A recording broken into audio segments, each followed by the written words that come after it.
bit of water. I have added 50 ml. Hello and welcome to Fat Man's Kitchen. I am Bikramjit Ray, aka the Fat Man. The recipe today is unique and is from the north of India. It's called Karare bhindi. Karare means crispy and bhindi is okra or lady's finger.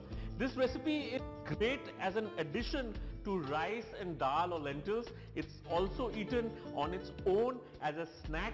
And the thing about it is we cook it without any water and we make sure that the bhindi is crisp, almost like potato chips, and it's got oodles of flavor from the masalas and a little bit of sourness which we use with the amchur, which is basically a mango derivative. If you don't get amchur, which I'm sure you'll get in an Indian store, you can always try and get some pomegranate, sour pomegranate. Important thing about Karare bhindi is when you're preparing for it, you have to first wash the bhindi properly, but then make sure that it is totally without water. If you have even a little bit of water in the bhindi, it's going to get slimy and that's not something that we want. So this recipe has no water. When you wash the bhindi, you have to then pat it dry. Keep it on a kitchen towel or keep it in or pat it with an actual towel. Make sure it's dry.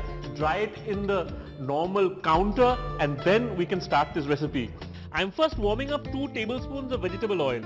I'm going to be adding the basic spice. Now there is a variation you can use in the spice. You can use mustard seeds or you can use cumin seeds. 1 teaspoon cumin. As soon as that happens, I'm going to add 1 teaspoon chopped ginger, 1 teaspoon chopped garlic,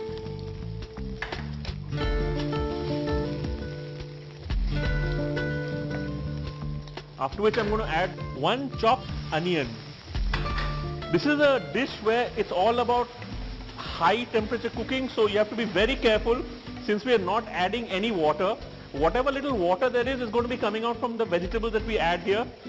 Make sure that you don't burn the onions. Keep stirring it constantly and keep it at a high heat. I have fried my onions on high for a couple of minutes. This is the time that I'm going to add my bhindi.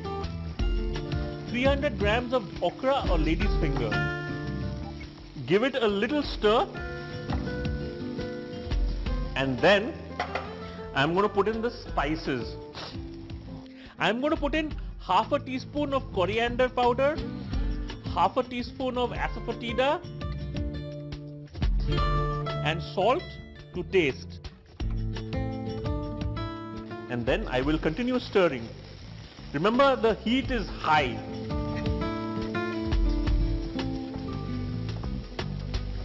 And the idea is to make the bhindi really crisp. So if you want, you can also cut the okra lengthwise. I'm saying bhindi because it's a very unique variety of Indian okra.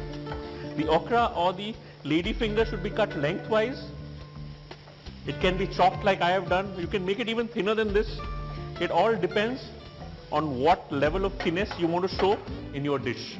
I am going to lower the heat and I'm going to cover it and I'm going to make sure that it cooks in its own juices because the bhindi is going to leave a little bit of water.